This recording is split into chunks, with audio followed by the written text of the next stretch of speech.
Hi there, my name's Ariana Jones, and today I will be talking to you about a passage in the book we've been reading in class together.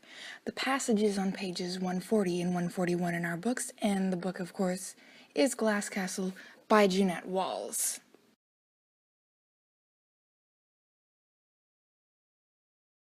Just to give you some background, the passage right before this was the kids' first day at their new school in Welch.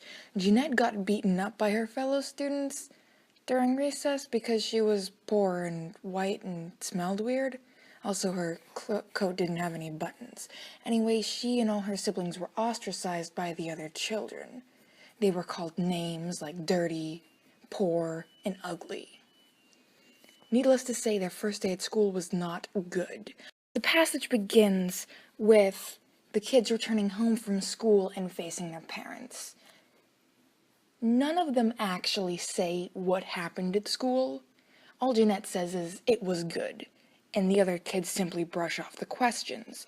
Jeanette's reason for lying is that she didn't want to hear her mother go on a lecture about the power of positive thinking, and instead it has to hear her mother gloat with the sentence, "I told you you'd fit right in," despite the irony of the fact that she didn't, to the point of getting beaten by her fellow students.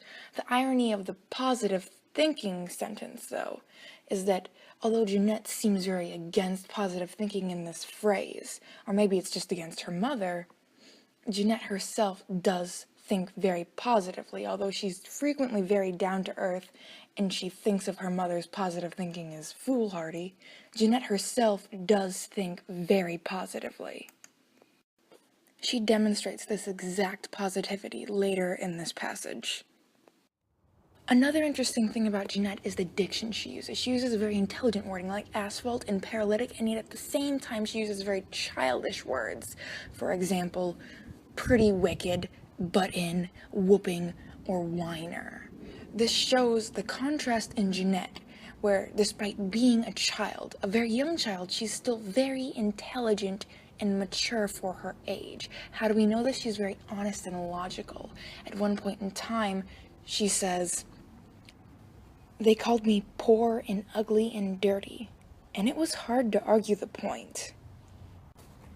The important thing about this phrase is it was hard to argue the point. She's looking at it very logically, which is not characteristic of a child. It's very blunt and honest and straightforward. Children are egotistical. They don't look at things logically. They get all emotional. They're like, "They just called me mean names." And while you could argue that it's because she's an adult looking back on it, so of course she's going to be mature about it now, in actuality you realize that she's trying to be honest to the source material, otherwise the diction wouldn't have matched up so well. Her reasoning is, "I had 3 dresses to my name, all hand-me-downs or from a thrift store." What she's doing here is actually logos. She's giving us facts that prove to us that she was poor and that she technically was dirty because according to her, she had to wear 2 of them twice every week. Logos isn't the only ethical appeal she uses. She also uses pathos. One good example is when she says, "Irma allowed us only 1 bath a week and 4 inches of water that had been heated on the kitchen stove and that all of us kids had to share."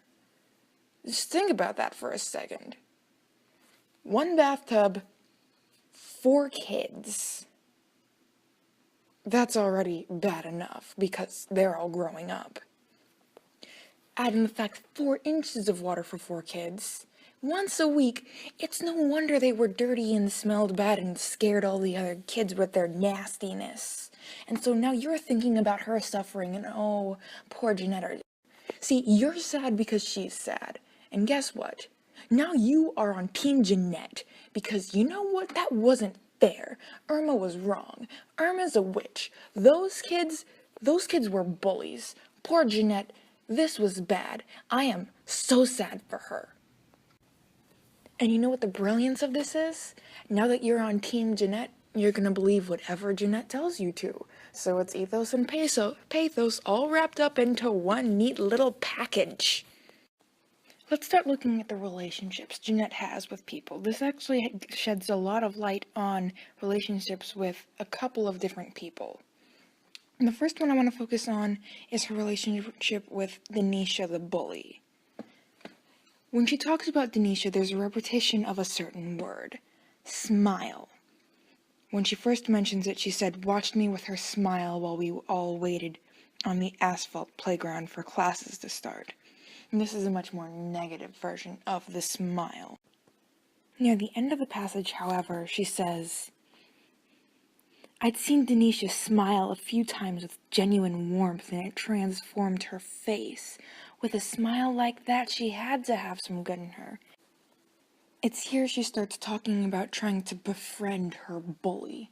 And this is where that intense positivity that she seemed so against before comes into play.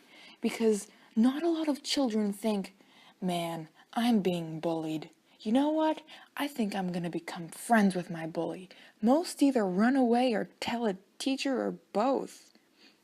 This positive outlook she has is very strong, and that's most likely due to her parents and those lectures she was complaining about her mom giving.